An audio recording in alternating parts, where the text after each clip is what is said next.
How to be happy. 4 years ago, I was in a pretty dark place. I used to go on long walks and reflect on life. One of the reoccurring topics I pondered about was happiness. Society misleads us on what happiness is.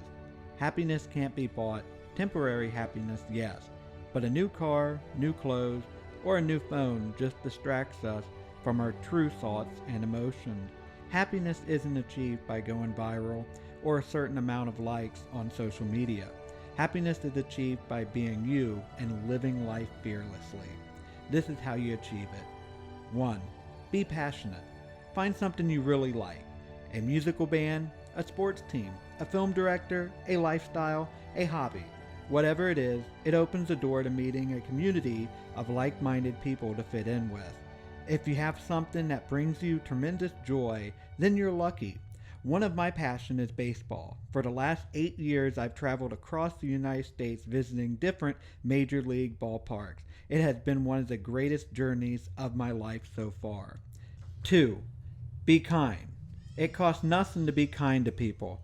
Everyone on this earth is fighting their own private battle.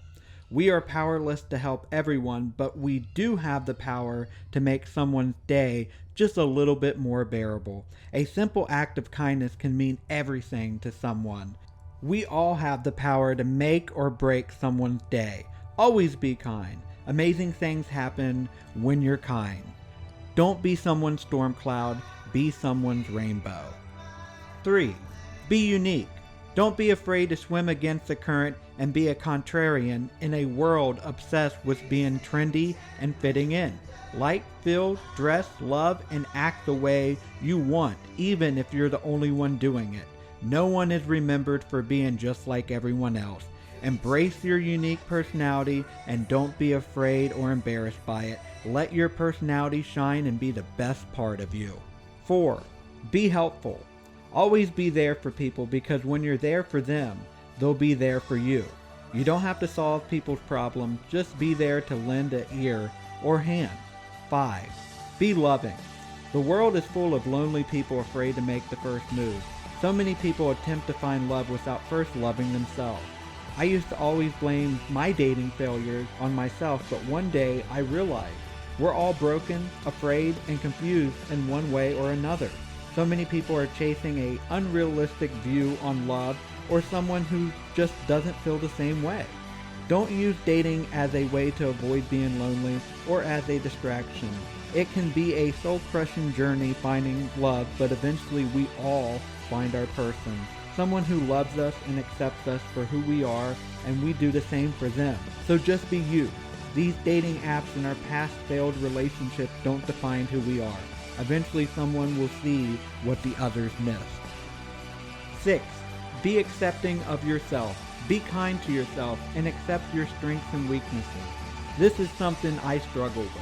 Don't focus on just the negatives about you and become so hard on yourself that you can no longer see any positive about yourself. You're good enough. Nothing is holding you back besides you.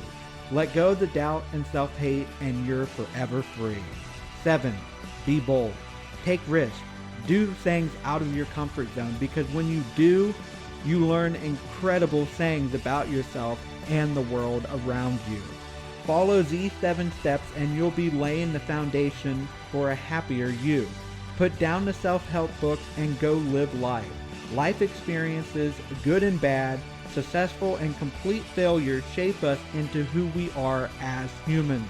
4 years ago, I was experiencing crippling anxiety attacks. I was extremely depressed and had nothing to look forward to in life. One day I got extremely sick and ended up in the hospital. Being a stage 4 cancer survivor, I figured my luck had ran out. But thankfully it wasn't cancer. Lying in that hospital bed, not sure if I was going to live, I realized what really mattered in life. It isn't the small things like social media disagreements. We don't reflect on petty things or the things we failed at. We reflect on the things we didn't do and not living life to the fullest each day. I made a promise to myself I wouldn't waste any more of my life. A month later, I applied to the University of Cincinnati, and to my surprise, I was accepted into the digital media program. What has transpired over the next 15 months has been totally incredible. I went from being a D student in high school to making the Dean's List 3 consecutive times. I met so many wonderful people and learned a lot about not only digital media, but about myself. Whenever I get bogged down in a cesspool of self-hate and negativity, I think of a good high school friend, Sam Morris. She had cystic fibrosis and died 6 days before her 21st birthday in 2012. She had every reason to be upset and mad with the world. None of us could blame her, but she wasn't. She is still to this day the most happiest person I've ever met. Whenever things return to normal, remember to never take the simple things for granted, and don't take yourself for granted either. The only person standing between you and happiness is yourself.